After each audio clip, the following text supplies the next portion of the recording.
Exactly that. His niece, because his sister became Muslim, and his niece, he was concerned about how she would be treated as a Muslim woman, and because she was getting older. So he goes on to Google how the rights of Muslim women and things like that, and he came across my beating the wife video, and then from that point he started watching all the videos. Then he started messaging me on Facebook, and we had a few conversations. And then I invited him to the park, and then that's where he met John Fontaine, and then we had that discussion. And then later on, mashallah, he accepted Islam. So how he came to Islam was amazing, subhanAllah. Yeah, I'm not saying you need to now make it a dramatic story that everyone's like, wow. But it'd be really interesting. Yeah? So, are we filming? Yep. No, is he filming? Oh, yes. Oh, yes, you're filming. You're recording, yeah? You are recording. So, what was your position? So you embraced Islam 3 weeks ago, isn't it? So, 3 weeks ago. So what would you say your belief was before you started watching the video? Because you watch the videos, isn't it? Yeah. So what was your belief prior to the videos? I was more, you could say, probably agnostic. Agnostic, okay. I live in Stamford Hill. So Stamford Hill, okay. By Hasidic Jews. Yes. And I always admired the way they kept themselves. Yeah, they did their thing, way of living. Right. So made me pick my interest. You just take this Velcro off me. See the Velcro? Just undo that. Okay. Thank you. Bible, I guess, Right. And just push that black bit up a bit. Right. There you go. And you get payback as well. No, I'm okay. Jazak Allah Khair. Okay. Right. So I came across the Baptists. They're arguing against everybody. Yes. And then I think I somehow got your thread. So Okay. So then I got both sides of the arguments. COE, yeah? I have to ask you, because I only come to the park once a month. Yeah? Only 10 minutes. When you put it up, initially. Okay, when you've put the video up, COE. Yeah, you tell Leon. 10 minutes. Yes, as like a preview. You don't mind. Sorry to interrupt. So Hasidic Jews got interested in God, religion, Baptists, condemning everyone. So looking into the arguments. Okay. And then I came across Hyde Corner. Right. Now, it's like a pressure cooker. Right. For argumentation, and debate. Yes. And slowly but surely, I mean, I'm quite a stubborn person. Right. But I take things. I like to express my own mind out about things. Okay. Sounds like me. Yeah. So I just took my time, and I noticed week in, week out, Islam was winning all the arguments. Okay. As far as I can see. Yeah. Most logical debates. We like to say, we like to say that in the park you'll always see Christians ranting and Muslims and atheists dialoguing. You never see the Christians having intellectual dialogues with atheists here. Do you get me? I think the atheists realise that you can't have an intellectual discussion with the Christians because they go to emotional and belief and such. So anyway, sorry, go on, carry on. So you see the Muslims are winning the arguments. And then bit by bit, so I've read through the Old Testament, read through the New Testament, right? Not in great detail, but just understanding the basic premises. Yeah.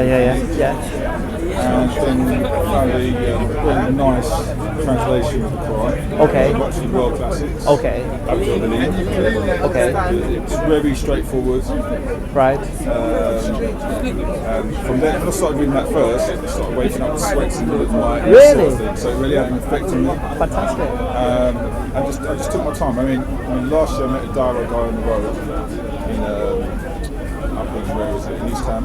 Okay. I told him, I told him about it, and he said, look, just take your time. So, I mean, previously as well, like I said to you, there's all different threads pulling me in. Okay, yeah. So one of these were fasting as well. Right. So it's a scientific documentary on the BBC about fasting 2 days a week in the sun. Yeah. So I did it, and I started, when I was fasting, I felt a certain feeling. Okay. What it was. Wow. So, through work, certain Muslims there, and they were fasting for Ramadan last year. Yeah. So I thought, okay, this is technically fasting, let me give it a go. Okay. The whole month. Oh wow. As I was doing the month, I was reading the Quran, and I felt a real, put it in presence, but a real connection. Oh, fantastic. So surely, eventually I'll end up where I'm now. One thing led to another. Yeah. So where did you take Shahada? 3 weeks ago in Forest Hill. Okay, mashallah. Oh, so you're local to East London? Yeah. Okay, because we're based in East London. Yeah, I think And good place is our masjid, alhamdulillah.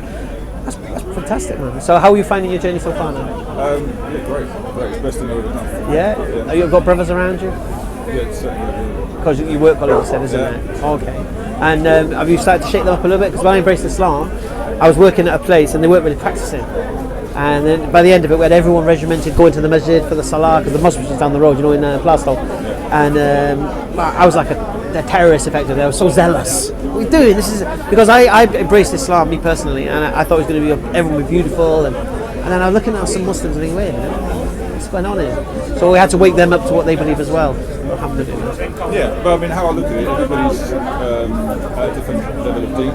Agreed. So, no, but when you first embrace Islam, you have this idea that everyone must be practicing Muslims. well, look, I took my time so much. I mean, I was surrounded by all sorts of Muslims. Oh, I in my see. life. Oh, So, yeah, I've seen the full spectrum. mashallah. But I mean, the people that were on the team through these years, the people that were on the team, they're the people that attracted me too. Alhamdulillah. But what I love about like this testimony, for example, it's not like you had a vision or you were down on your luck and you needed something to believe in, you were in prison or whatever, which is not an issue, but it's just nice. So you were in a position of basically your life was going fine, you went work, it's fine. And so you basically just realised that Islam is the vehicle to get on with regards living your life. Living the best life. Alhamdulillah. It's like I said to some atheists, you might have seen the video where they said to me, what if you're wrong? Oh, what do you mean? They said, what if Islam isn't true and when you die there's nothing? Well, obviously the first thing, I wouldn't know anything, would I? I'd be dead. There'd be nothing, right? But let's just say that's true. What's your point? So then they said, well, because you've missed out on life, right? Because you've lived as a Muslim, so your life now is you've missed out on all the things you could have done. So I'm like, well, what could I have done? And you're like, well, enjoyed yourself. What do you mean? What? Do drugs, drink, gamble? What? Sexual morality? Or what do you want me to do here? The amazing thing is, you see, even if there was no heaven and hellfire, even if there wasn't, I would still be a Muslim. See, I agree with this totally. I've seen this video. You've seen it, yeah? And I agree with it. SubhanAllah. Because I'm not a Muslim, because alhamdulillah, paradise, inshallah, is another thing. But I've got the best guide in life. Someone's given me the roadmap. This is the best way you can live your life. Yeah, and that's reason enough to be a Muslim.